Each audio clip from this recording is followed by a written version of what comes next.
So for those who are new here, welcome into Fireflies Scouts. For those who are returning, welcome back to our story time. We are Kiwi and Lime, Annie and Miss Red. We read stories all over the grid. We are a part of Fireflies Scouts. I'm a big scout, Annie's a little scout, even my husband's a scout. And we really appreciate them letting us read here for the Scouts troop and everybody else. If you have interest in joining, hang back a little bit afterwards or message a mentor now to learn all about it. It's free, it's fun, there's really no pressure, and that's what my number one seller was. Because I don't know if you know, but reading stories, that's like a full-time job sometimes. So it really is. It means I love you in dinosaur. I believe. Yep. Exactly, BC. Our first book is a little golden book. Disney and Pixar's Brave.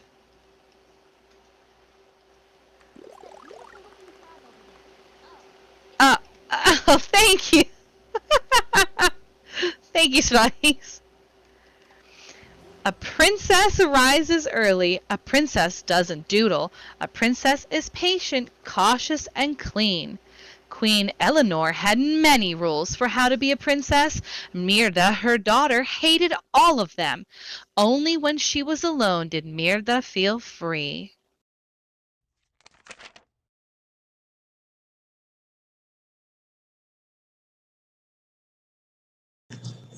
Since Merida would be queen one day, and she was old enough to marry, Queen Eleanor felt it was time to find her a husband. Marriage? Merida hollered.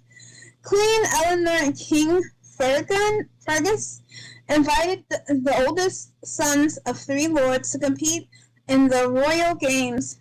The winner would marry Merida. There was young Macintosh, young McGruffin, and Wee Dingwall. Merida did not want to marry any of them, so she won the royal games herself.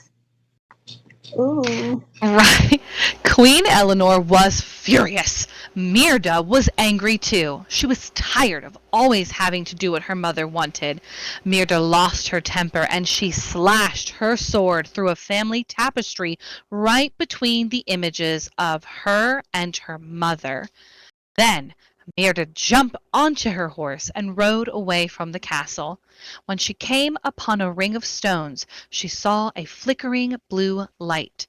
More lights joined it. The will-o'-the-wisps were forming a trail leading her into the woods.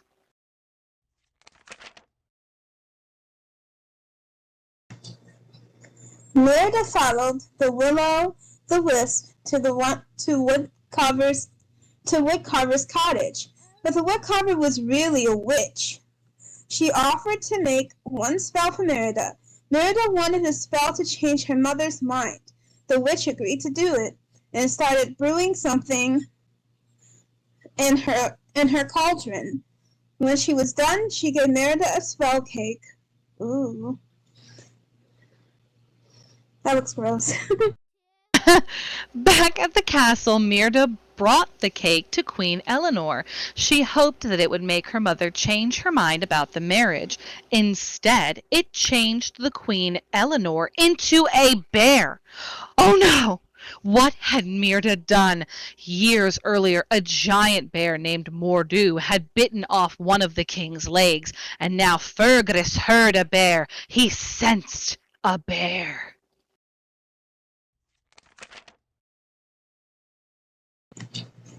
He tracked it up the stairs, around the corner, and down the hallway. Wow. Oh, I missed a part. Right away, Fergus knew there was a bear in the castle. He tracked it up the stairs, around the corner, and down the hallway. Mirda's mother was a bear. Her father was hunting her mother. Mirda needed help. Mirda's little brothers led Fergus on a wild goose chase. The queen got away. To thank her brothers, Mirda said they could have any treat in the kitchen. Uh-oh. Myrta rushed back to the witch's cottage. The witch was gone, but she had left a clue. Fate be changed, look inside, mend the bond torn by pride. What did it mean?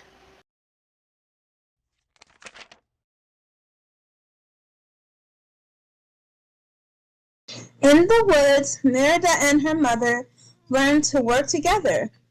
For the first time, they enjoyed each other. At last, Merida understood the witch's clue. It's the tapestry, she cried.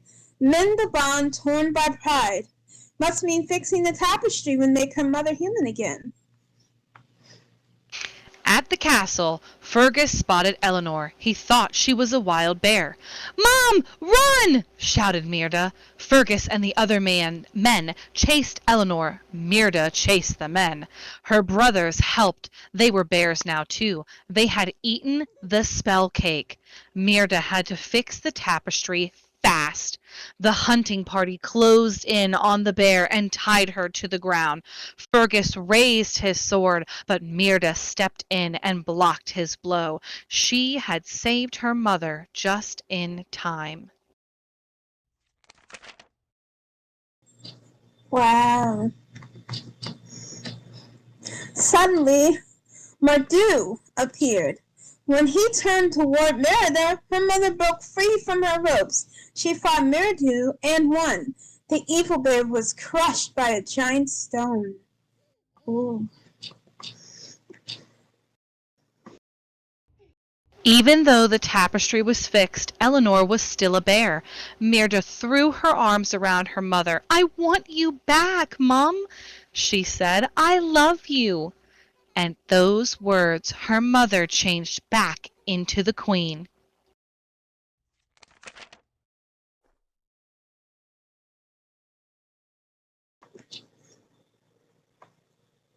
One day, Merida might be queen. But for now, there would be no more changes. Eleanor and Merida had learned to love each other just the way they were. The end. The end, indeed. My gosh, that was rough there. I kind of forgot that's how that story went.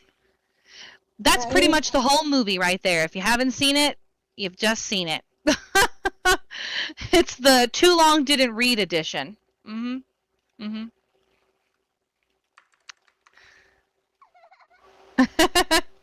Oh, this is cute. This is a story called Wolf Camp. For those coming in, welcome, welcome. Let's see, written by Katie Mcky. I like this already. Cute illustrations. Wolf Camp. Maddie showed her mother the flyer. Wolf Camp, it said. Put your child in the wilds. Maddie was gone for 2 weeks. Whoa. 2 whole weeks, wow. It's weird here, Maddie wrote home the first day. I like it here, Maddie wrote home the second day. Maddie didn't write home again. Oh. Oh, she's busy having fun, said her mother. Hello. That was me.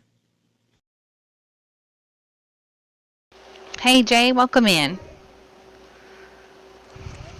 When Maddie came home, the collie sniffed Maddie, which wasn't strange, but Maddie sniffed back. Thought Maddie's mother. Thank you, Melly.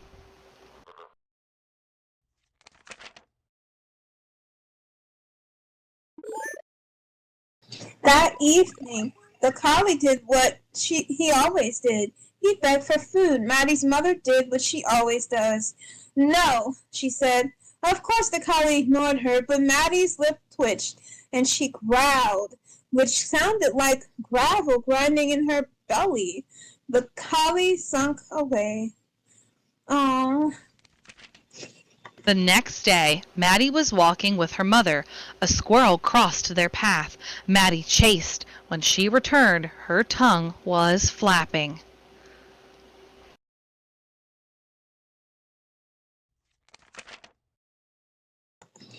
That evening, a fire truck siren wailed, the collie howled, Maddie did too. Maddie sat back, stretched her neck, and sang the song of the wild. Hoo! Oh no, we can do better than that. Come on, let's hear it.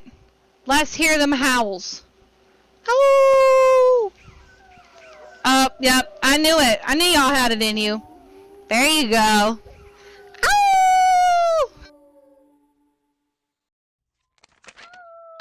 What was odder still was that Maddie quit eating candy. Instead, she only ate meat, bacon and sausage for breakfast, hot dogs and hamburgers for lunch, but no buns.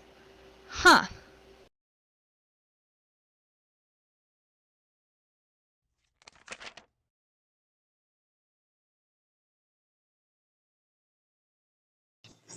And Maddie snapped at flies with her mouth.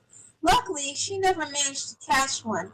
But one fall day, Maddie did eat a grasshopper that happened to happen to her onto her. It crunched a bunch, yet Maddie smiled. Thank you, Amelia, so much. Does that mean she ate that? She did. Okay. Said Maddie caught one. All right. Of course, not everything had changed. Maddie still played tug-of-war with the collie. Thank you, Lauralee. She just no longer tugged with her hands. She tugged with her mouth. Oh, my. And everywhere that Maddie went, she sniffed. And everywhere that Maddie was, she seemed to hear things that no one else heard. She could hear the principal walking down the hall. She could hear her mother driving down the street, even when her mother was still 3 blocks away. Look at these two into this Thanksgiving meal. Agreed. Agreed.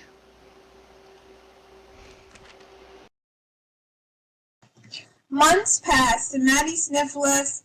She heard less. She went back to eating bananas and bread and candy. She went back to playing tug-of-war with her hands. And Maddie no longer howled when the fire truck sirens wailed. Thank goodness, her mother said. But the collie never went back to begging. Thank goodness, her father said. For the collie always remembered when Maddie had lifted her lips. By spring, Maddie was much like any other girl, except when the collie got fleas, Maddie did too. And Maddie amazed everyone when she scratched her head with her toes.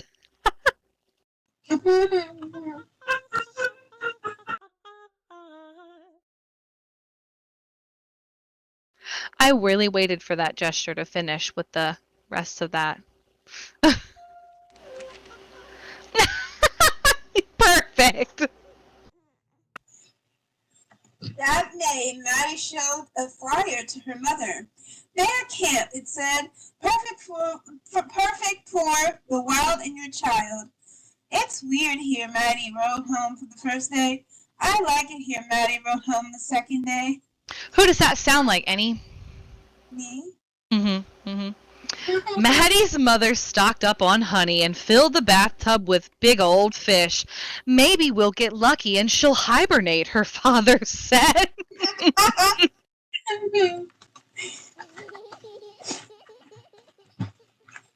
The end. Oh my gosh. Now that was great. Is that how you guys feel when you leave camp? Absolutely feral? Yes. Is that how it works? Yup. Oh yeah. Oh gosh. Oh, you were born. Why do I believe that, Serenity? Oh, you're fine, Jay. Welcome back. We were asking, this story was all about a little kid going to camp and then coming back home absolutely feral. Like one time she came home and she was kind of like a wolf. And the next time she came home, she was kind of like a bear. So we were asking, do you all feel feral like that when you leave camps? Are you absolutely just like, I need to eat with my hands. Dirt is the only source of sustenance. What is water? Baths? Who knows those? Oh, I am feral. Okay, so we've got 2 feral children out here. That's fantastic. I love that. Annie, is that how you feel? Sometimes. Sometimes? Oh, Spice, we know. Girl, I don't ever wear shoes, but it's my friend. I felt the sass in that. Oh my gosh. I love the letters, though. It's weird here, day 2. I like it here. That's very much so Annie when he writes his letters home. It starts with, I miss you guys. Pick me up early. I don't want to be here a few days later. I'm having a blast. I wish this could last forever.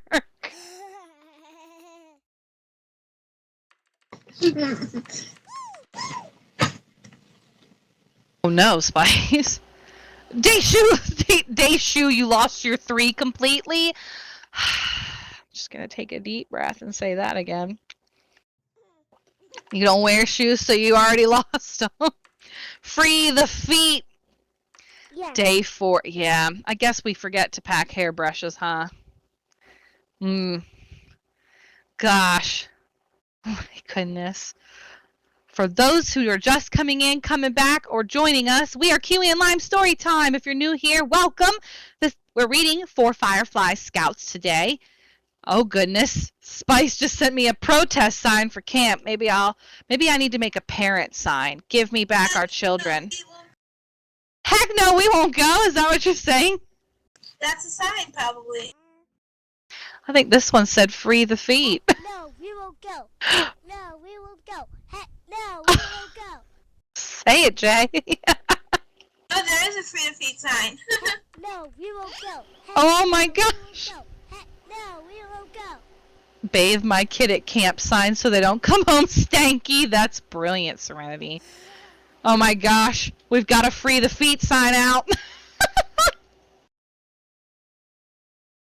This is perfect. Yep, right there. I like it. Bless you. Our next story is My Little Book About Miss Moppet, based on the original story by Beatrix Potter, with, of course, all new illustrations. That's a cute kitty. It is a cute kitty. I was just thinking about that. Meow. Meow. Oh, look at all these pictures. This is the story of Miss Moppet. Do you know why her ears look so big? She thinks she has heard a mouse. Look at that face. So cute.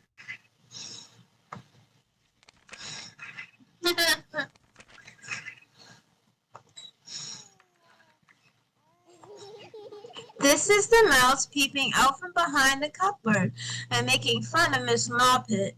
He's not afraid of a kitten. Look at him in his little suit. Oh my God. Maybe that was Stuart Little's great grandfather. Maybe. This is Miss Moppet jumping just a little too late. She misses the mouse and hits her own head. Thunk. She thinks it is a very hard cupboard. Meanwhile, the mouse watches Miss Moppet from the top of said cupboard.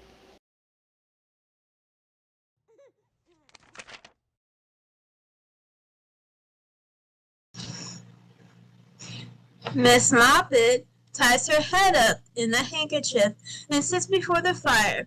The mouse thinks Miss Moppet is hurt. He comes sliding down the draperies to get a closer look.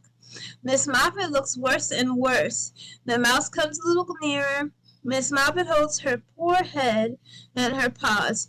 Then she peeks at the mouse through a hole in the handkerchief. The mouse comes very close. Oh, look at his little hands, like he's gonna help.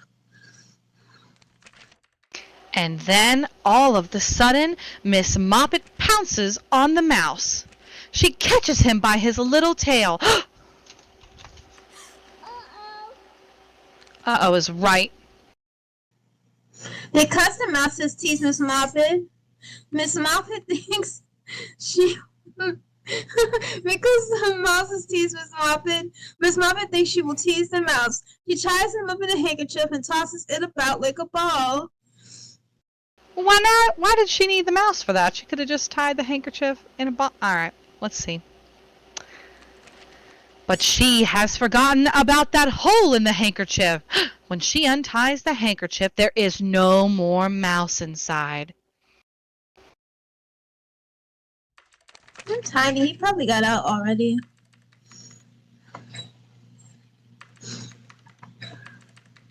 He has wiggled out and ran away. Now he is dancing a jig on top of the cupboard. The end. The mouse wins again. I'm so glad the mouse won. He was too dapper for all that, bapping back and forth with the cat. I bet he has a whole family. I bet he has a little apartment in those walls. I'm thinking it's very chic. Maybe a little fireplace out of a matchbox or something. Yeah. Next story time, Read and Write, is about the mouse and the cat. Yes, Arietti style. We were just talking about that movie. It's a good one. I would love to watch that again. Like, I think the last Ghibli movie we all watched as a family was either Kiki or Ponyo. And I always sing the Ponyo song wrong. Ponyo, Ponyo, fishy living in the sea. No. It's the best. Ponyo, Ponyo, Ponyo. See? Kama did the same thing with me because when I moved in with him, I had never even heard of Ghibli films, and now I'm like, Ponyo is life. Ponyo is life. And speaking of Ponyo, Kama, he makes little music boxes, and he made me a little Ponyo box. Let me see. The first Studio Ghibli movie I ever watched was Howl's Moving Castle, and I watched it by accident because it was on HBO one day. It was so good. I was like, what is this movie?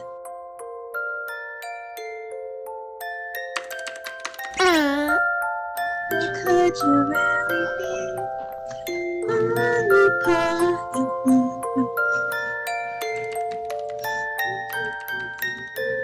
I like that it's holdable in my little hand. See it? My little hand? Oh! It's like a little jewelry box size. So tiny. Cute. Isn't it precious?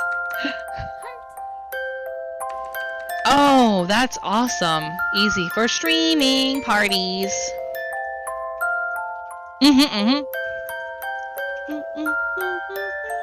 Oh my gosh. I know. I know. I know. I'm sorry. They're long for now.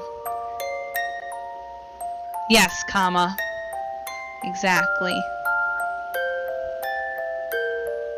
Sing it, Jay.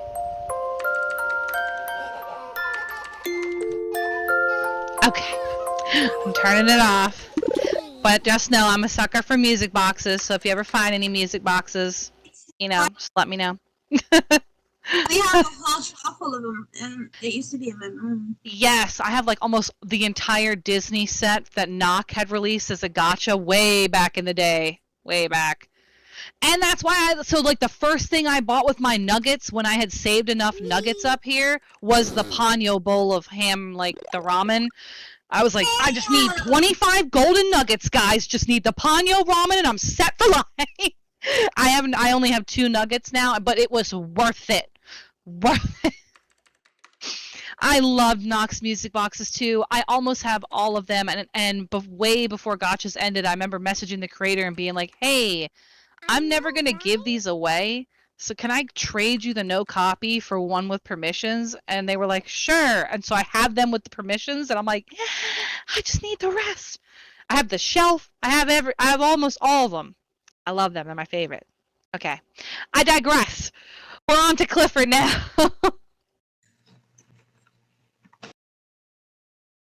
That's amazing, Serenity. I love that.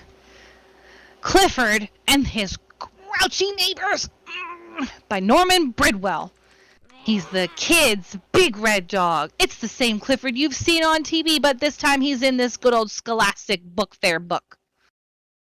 Ooh, these neighbors are mean, putting out these keep out doggeroni signs all over the yard. How dare they? Do you like dogs? I'm Emily Elizabeth, and my dog is named Clifford. I mean, most people like him.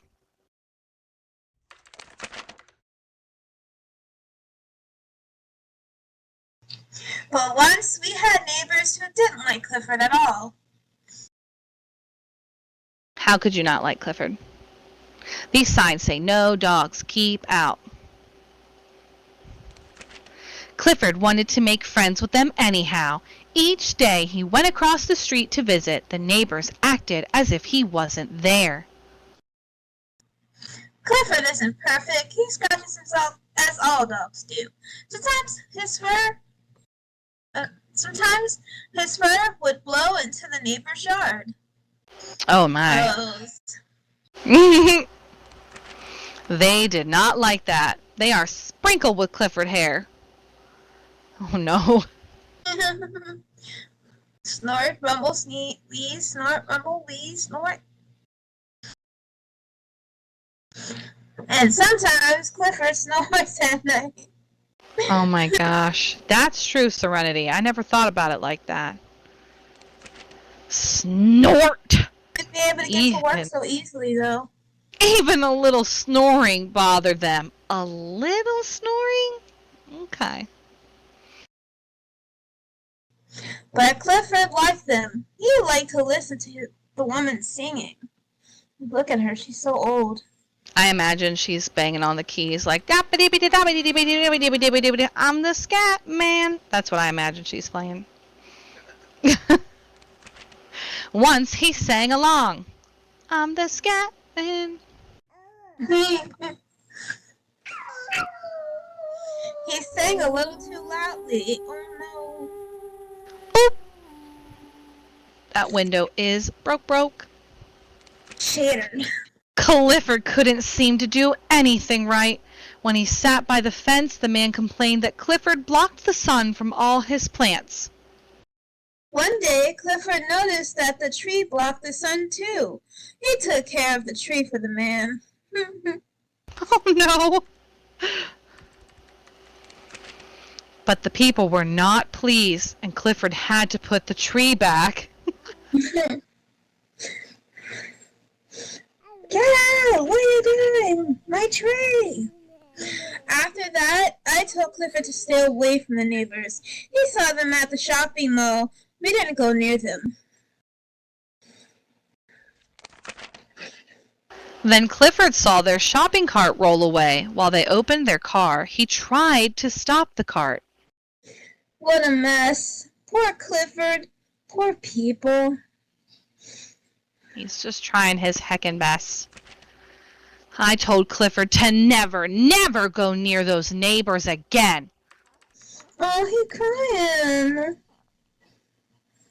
Sad. Be nice to him.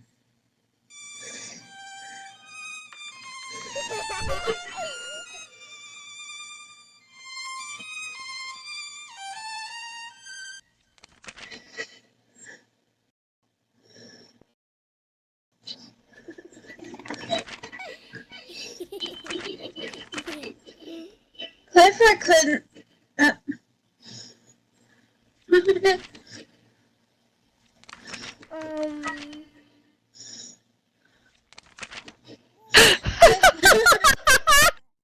Clifford stayed on the side of the street. He would sit and watch the man feed the birds. Clifford wished the man liked him as much as he liked him.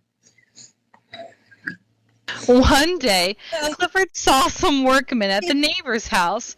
They were putting in new water pipes, and Clifford went over to watch them. Oh, he's peeking. Look at him. Clifford could see into the neighbor's yard. Oh, the birds were in trouble. Oh my God, that cat. Clifford knew he couldn't go into the neighbor's yard, so he picked up a water pipe and took a deep, Kirby-like breath.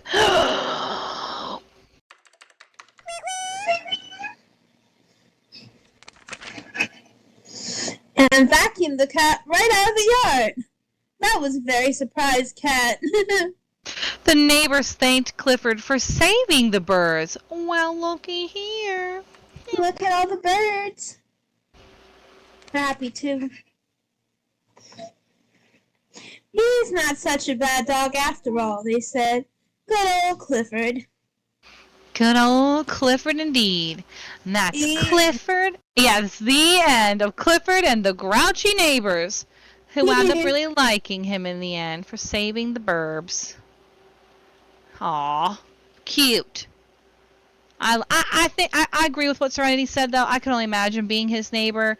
Like, every day you open the window, the breeze blows, and then you're just eating like Clifford hair and everything. Blah, blah, blah, blah, blah. Well, yeah. Oh, yeah, that's it. Don't like. Mm-mm. The Berenstain Bears and the Bad Dream. Clifford hairs are the size of pipe cleaners. I don't want that. Mm-mm. Nope. Thank you. We've read a couple Berenstain Bears books recently, I think. I love Berenstain Bears. Me too. I love them. They kind of look like Power Rangers on the front. Criskets. Some dreams make cubs laugh. Some dreams make them cry. It's interesting to think about what they dream and why.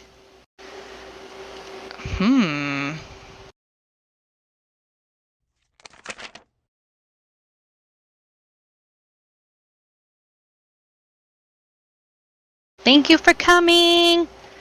The Berenstain Bears and the Bad Dream by Stan and Jan Berenstain. Random House, New York Publishing.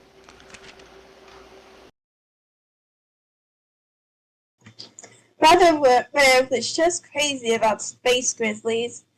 Space grizzlies were little toy action figures that you could collect.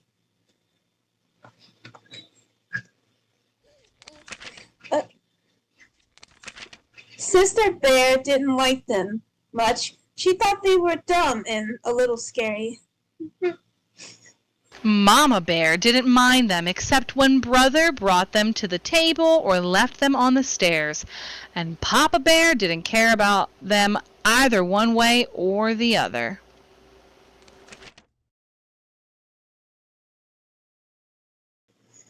But brother cared about them a lot. He cared about them so much that he did chores for the neighbors to make extra money so he could buy more. Bless him. He's charging 10 cents for dog walking. Well, that's a good price. Mm-hmm. Space Grizzlies headquarters. Wow.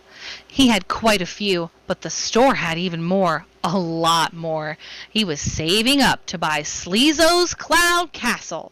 Sleezo's was the evilest of all the Space Grizzlies, and the wicked-looking Cloud Castle was where he planned all his evil deeds.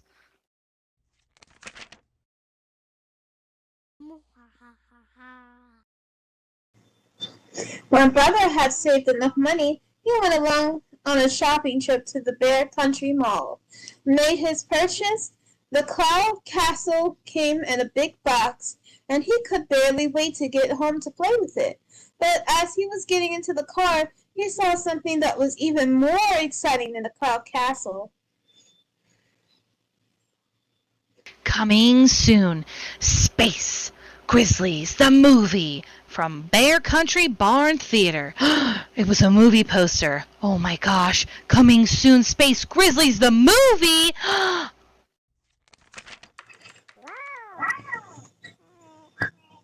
A Space Grizzly movie? He cried. It looks great. I can't wait to see it. I can, said Sister. Looks scary to me. May I see it when it comes, Alma? Asked Brother. May I, please? Said Mama. We'll see when the time comes. When they got home, Brother opened his new cloud castle, got out all his Space Grizzlies, and was all set to play the biggest Space Grizzly game ever. But he had nobody to play with. Nobody, that is, except Sister.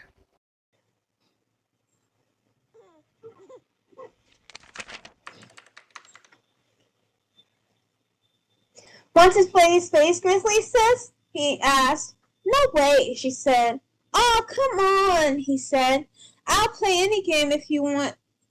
If you'll play Space Grizzlies with me. Any 3 games, she said, driving a hard bargain. Which 3? He asked wearily. Paper dolls, jacks, and beanbags, she answered. Paper dolls, jacks, and beanbags, he protested. Give me a break. Take it or leave it, she said.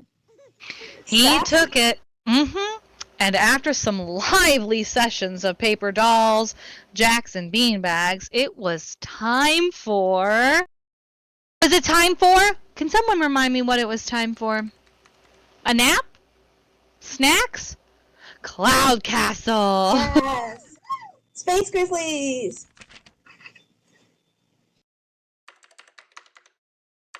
Okay. Ah, Space Grizzlies! I am Sleezo, evil king of the universe! Roared Brother, calling that spaceships seek and destroy the planet Mongogo, home of my sworn Emily, and Hero, the Magnificent. Oh, no, you don't! Sister shouted back. I am Hero the Magnificent. One touch from my sleep wand, and your evil ways will be ended. They played until Mama called them for dinner.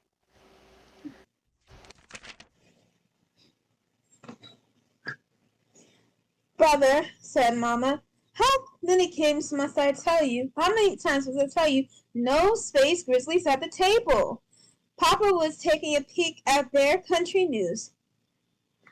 Look at him reading the paper. Brother, he said, that movie of yours starts tomorrow. May I see it, Mama, please? I don't know. Why not?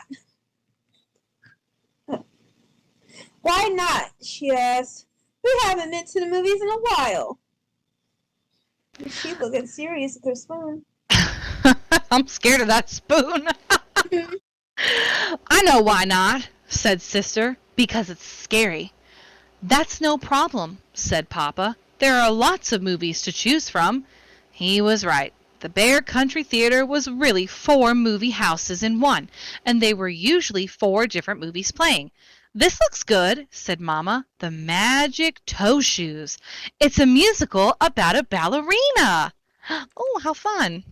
Yuck. Yuck. So when they got to the movies the next evening, Mama, Papa, and Sister got in line for the Magic Toe Shoes, and Brother joined a bunch of his friends in line for Space Grizzlies. The Magic Toe Shoes told the story of a young bear who wanted to be a ballerina, but every time she tried to dance on her toes, they wiggled and wobbled.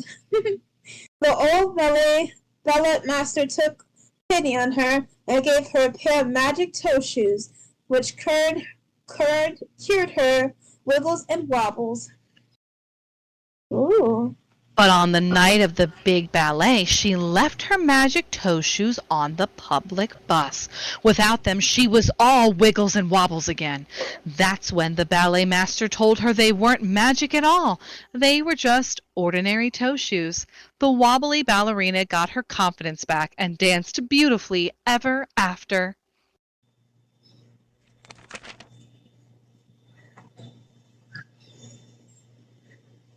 It was dark when the Bear family got home, so it was off to bed and the cubs. It was already late for Sister, and she went right to sleep. But Brother was so excited by the movie that he lay awake for quite a while. He was just about to doze off when his sister woke up screaming. "Help!" she screamed. "They're after me!" "Who's after you?" asked Brother. "Space Grizzlies!" she wailed. "Thousands of them!" "Calm down, silly head. It's only a dream," he said. But Sister leaped out of the bed and ran into Mama and Papa's room. The little silly, Brother thought. Imagine being afraid of a dopey dream. Then he yawned, turned over, and went to sleep.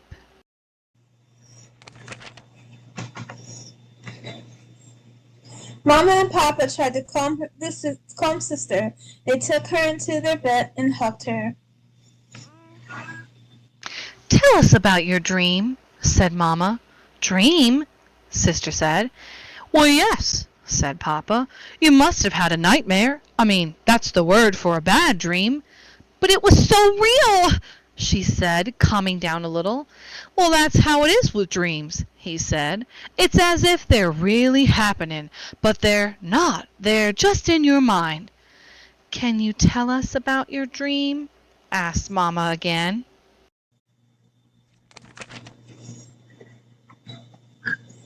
It was awful, Sister said. I was a ballet star dancing on my toes, and then the stage turned into a giant beanbag board. And a giant beanbag board, and then the grizzlies came out of the beanbag holes and chased me, and I fell down one of the holes. Oh my God. She's falling.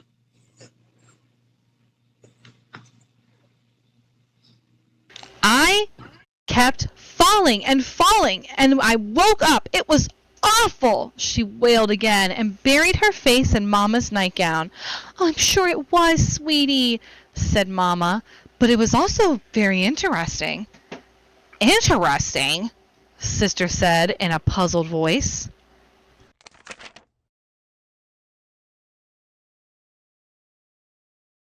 Oh, yes, said Mama. You see, even though you go to sleep, your mind keeps right on thinking, but it doesn't think in a sensible way.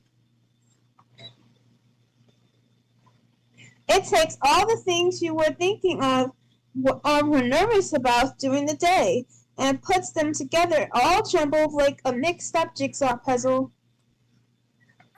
You mean like the ballet dancer from the movie? Said Sister. Sure, said Papa. And the beanbag board from playing beanbags with Brother? She added. And the space grizzlies, began Mama, were from playing space grizzlies with Brother and from seeing the movie poster, Sister said. Exactly, said Papa. Say, she said, that is interesting. And that's when they heard Brother.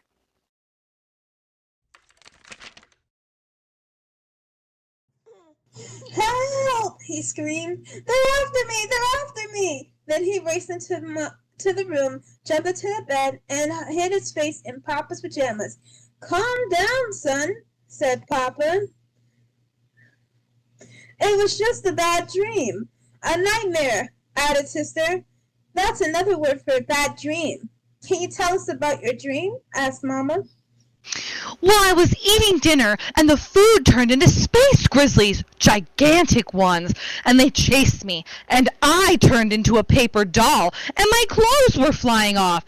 It was awful. Well, you're awake now, dear, said Mama. Everything's going to be all right. But, Mama, he said, it was so real.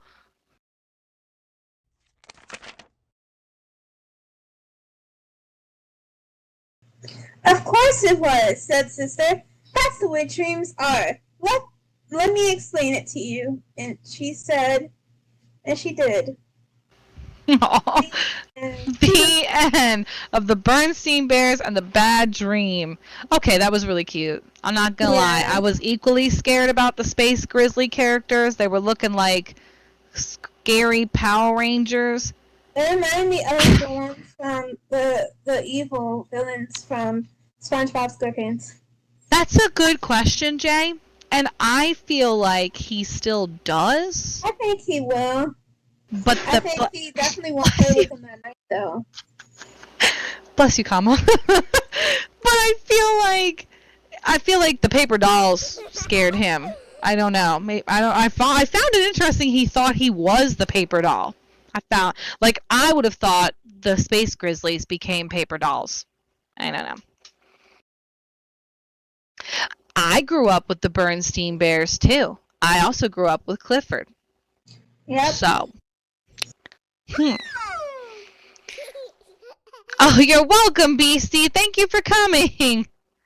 We got one story left. We're going to try to squeeze in. And then you all will be free Squishy spell, squishy beasties. You all will be free to go to the camp slumber party when that opens at 5 p.m. 5 p.m. SLT. Oh, bye-bye, Beastie. You grew up with a show, tries to make you seem. Oh, well, I grew up. Let me see. I mean, that's not really a good reflector, like shows and movies, because your parents kind of share shows and movies with you. So, like, I could say, okay, I grew up watching who were they? No. The Wiggles. Marge, and they had like so many kids, and they would come down the 70s staircase. The Brady Bunch. Gee whiz. I grew up watching the Brady Bunch because my mom watched the Brady Bunch. And then she used to make me watch, like, Murder, She Wrote. So it's like, that's not really, like, I'm not born then. That's not like a good description, but good shows. Oh, gosh. I did like that show, too. I liked the lady, their chef lady. I don't remember her name now. It escapes me. I forget her name, too. She was my favorite. She was a real hoot.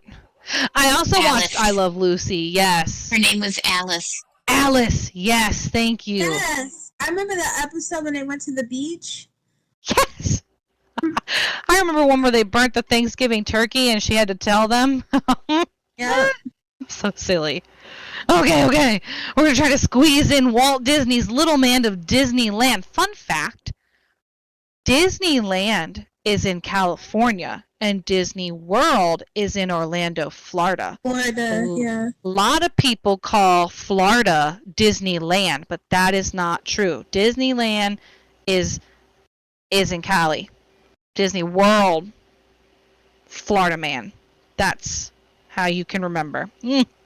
Just think alligators world.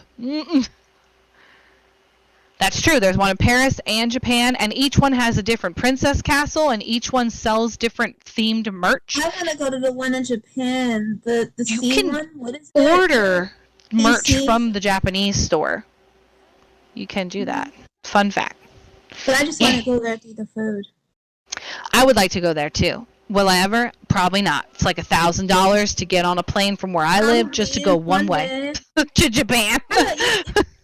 Happen. You gotta make it happen.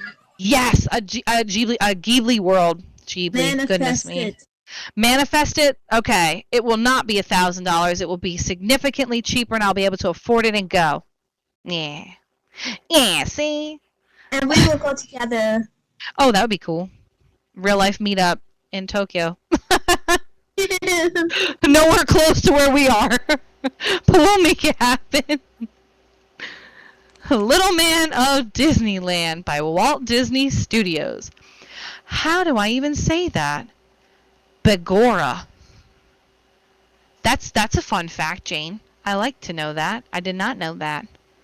Patrick Begora woke up one bright morning feeling very fine. He fixed himself a bit of a breakfast and set out for his morning stroll.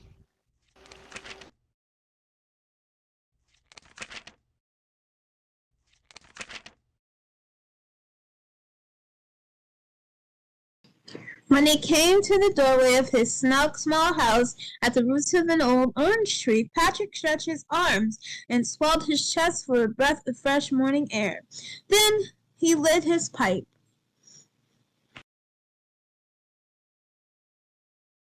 Alright, I'm gonna read for a second because Miss Red's AFK. But the pipe almost fell out of his mouth, and his arms froze straight out in the air. So shocked he was at the sight he saw, there were people in his orange grove. Big people striding around as if they owned the place.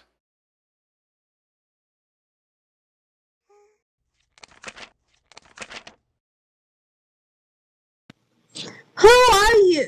Yourself in this. Who are you? Yourself is the proper question, said Patrick Begora right back. This is my home after all has been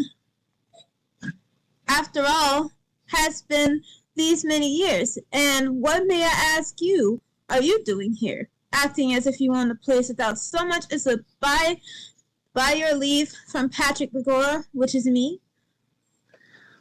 Who are we? Cried Donald Duck. Don't you go to the movies? Don't you watch TV? Don't you read books or newspapers? Don't you know Goofy and Pluto? Don't you know Donald Duck? No, said Patrick, and he blew a smoke ring right in Donald's face. And what can you do to stop us? My name is Mickey Mouse, sir, said one of the other big people, stepping down to hold out his hand. So this is your home here, Mr. Begorra.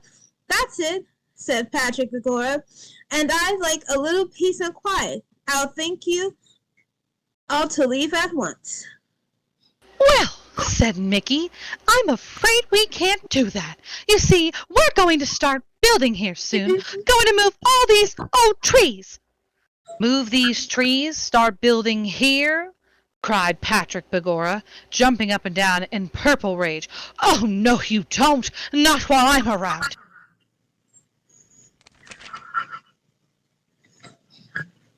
And what can you do to stop us, little fellow? Asked Donald Duck with a chuckle, leaning on his shovel in a cocky way. I'll show you, said Patrick with a snap of his fingers, and down in a heap went Donald Duck, for his shovel handle had splintered just like that. Oh, what happened? Cried Donald, picking himself up. Let that be a lesson to you, said Patrick Begorra. Oh, don't mind 'em, said Goofy. Let's start digging these trees. And what was it you had planned to build here? Some sort of school, perhaps? Asked Patrick.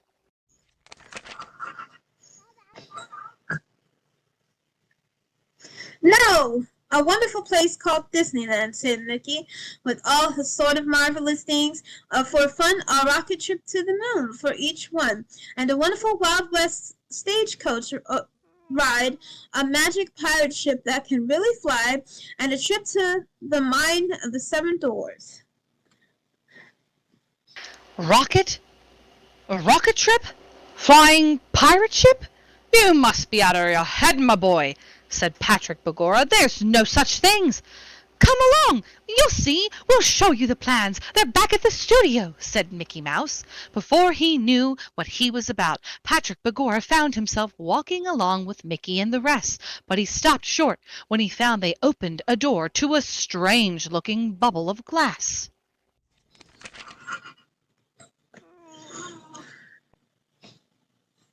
Oh, no, you don't, he cried in alarm. I'm not going there. What is it, anyway? It's a helicopter kind of airplane. Come along for the ride, said Mickey. When he saw all the rest of them piling in, Patrick Begorra went in too. Soon, with a whir and a rush of blades, up went the helicopter straight up in the air, and the ground dropped away below. My, but you should have heard Patrick. Bye, Alana. Thank you for coming. My, but you should have heard Patrick yell then. He had never dreamed of such a thing, but soon he was so busy watching the sights as they flew over the oil wells and the city streets and the towering brown hills that he had no time to be scared at all. Then down they swooped at the studio, and soon Patrick found himself deep in Disneyland plans the like of which he never had seen. There were rows of pretty little shops, winding rivers, and an overhead railroad train. So many wonderful things to see that Patrick's head was in a spin. And this is what you're planning to build when you root up my orange trees? He asked. Why, yes, said Mickey. That's our plan. Then go ahead, lads, if you can, said Patrick Begorra. This place is yours. There's just one little thing I ask. May I build me a wee snug little house and live on there quietly after you've finished this here, Disneyland? Fine, said Mickey. We'll build you a house. How about one of three? No, lad, no, said Patrick Begorra. I like a place out of sight, hidden away, so to speak. All right, said Mickey, just as you say. So they shook hands on it. The bargain was made. They all flew back to Disneyland site And next morning, the work began. Every day Patrick came out to watch, and sometimes maybe he'd shake his head and sigh. Ah, for the good old days, he'd say, when the little people lived round here these parts, thick as pricks on a cactus plant. You could see them dancing on the desert of a night, with the tall yucca candles for lights.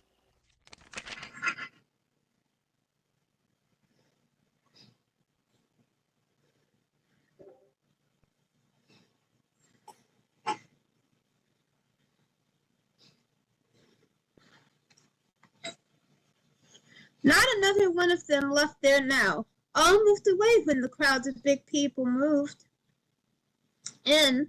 Yes, sir, every one of them gone but me. Now I wish there were some of them still around to see the amazing days. For with every day that passed it seemed the picture changed. One day the railway station went up the entrance to Disneyland. Then almost in the blink of an eye Main Street was taking shape.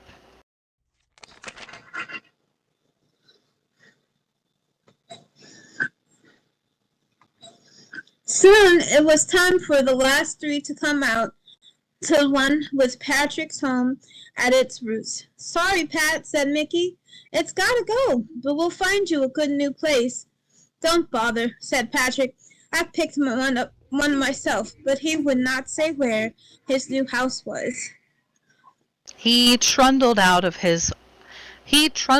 his household goods in his wee wheelbarrow, and all day he sat in the barrow's shade, smoking his small clay pipe, and at night, when everyone had gone home, Patrick wheeled his wheelbarrow through the shadows of Disneyland to the spot he'd picked for his home.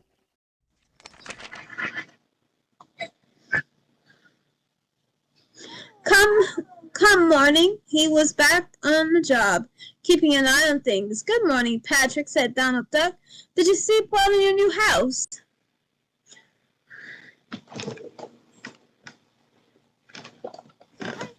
Very well, thank you, said Patrick Begorra with a twinkle in his eye.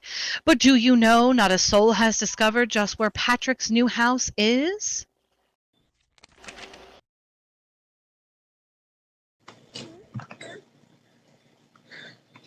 So when you visit Disneyland, you keep your eyes open wide. Maybe you'll see a wee man in the green smoking a small clay pipe.